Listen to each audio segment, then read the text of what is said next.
I just wanted to take a second to share with you what I did for my personalized learning plan artifact. So, my goal was just to kind of get a better understanding about what personalized learning was and how, as an elementary teacher, I could utilize it or incorporate it into what I'm already doing.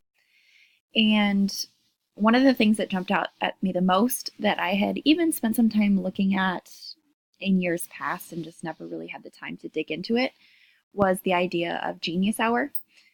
Um, I thought this was a really, really unique way to be able to, allow students to truly personalize a project within our classroom.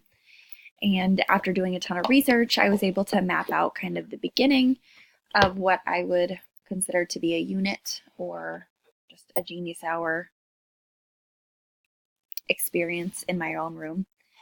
And I also was able to put together a couple of resources that I would use right out of the gate. So here on this document, you can see just, like I said, the first couple of days,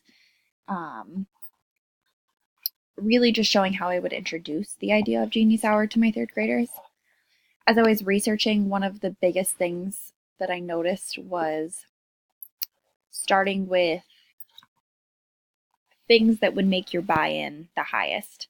So getting your students to buy into this idea of personalizing their own learning experience was the biggest thing or most important thing you needed to do to set this off on the right foot.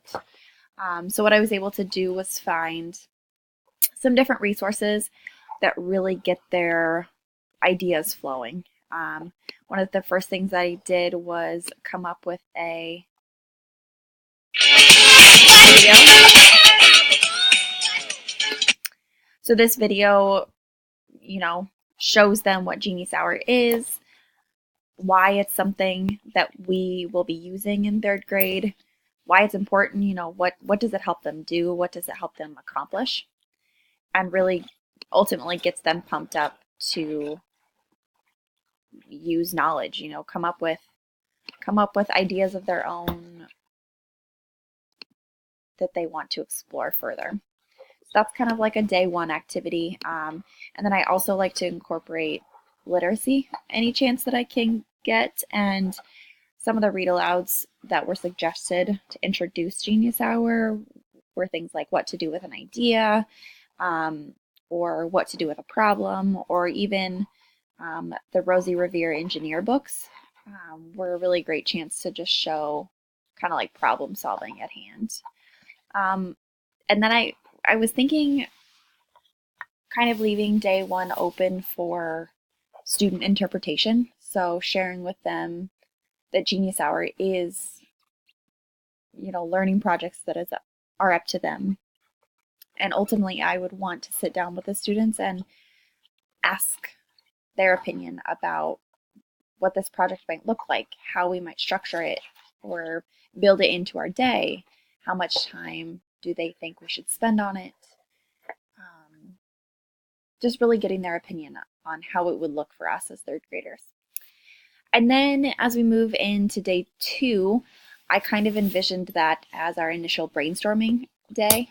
So that is where I would most likely help students generate questions and having a mini lesson about what are questions beyond just yes or no questions. How do we come up with questions that would take time to answer or that make us think about things that we might not know? Guide them towards questions that are things that they're passionate about, or about things that they wanted to learn or try, or things that they wanted to influence, or possibly even problems that they wanted to solve. So I'm anticipating that a day like that would take, or a lesson like that would take more than one day, just because third graders can sometimes get stuck in what's black and white. And I think in order to truly adapt this Genius Hour, students are going to kind of have to think outside the box. So once I get them to understand kind of this brainstorming, questioning, beginning phase aspect, I would move into a couple of days on just how to conduct reliable research. Students in third grade are just being introduced to the idea of research, and they need a lot of exposure to what's a fake website, who do we trust, what's factual information, what's not. And then even things like avoiding plagiarism and how we take responsibility for using other people's information and how to summarize things. I would walk them back through websites that were provided by my building's media center and spend a lot of time on note taking and how to organize our information. Now, while this doesn't truly fit into Genius Hour, my teacher brain kind of needs to share with them, what could it look like for them? Obviously, something that I would express to them is that Genius Hour is truly up to them and how they best see their project being organized, and whatever steps they feel are necessary to complete it is going to be what's best. But I do want to be able to give them options of potential outcomes or potential journeys to getting there. Beyond that, I kind of left it as is. I took a lot of time to just research kind of the background of Genius Hour and read a lot of different blogs and explored different teachers' experiences with Genius Hour, the problems, the things that they've changed, the things that they've seen go well, because I wanted to see what bits and pieces I could take from other people's experiences and kind of mesh them together to fit my own. So beyond this, I'm not 100% sure what this unit might bring, but I'm excited to kind of explore it and toss it into the end of my year here and see how things go. One last resource, or a couple more resources that I found that I would potentially use were these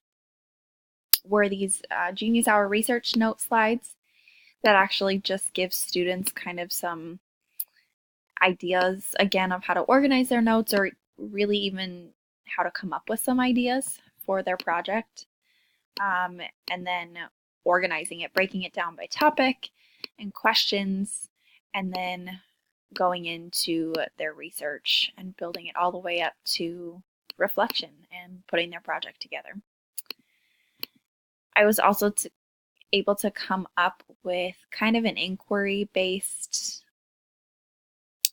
project newsletter, if you want to call it that I would send out to families, just kind of explaining our inquiry-based project and some potential ideas for what that might look like for their students. Overall, I think Genius Hour is an amazing opportunity, and I think anytime a classroom teacher could incorporate this type of work into their instruction, they're going to engage students and I think really help develop that true personalized learning experience that all students definitely need the chance to do.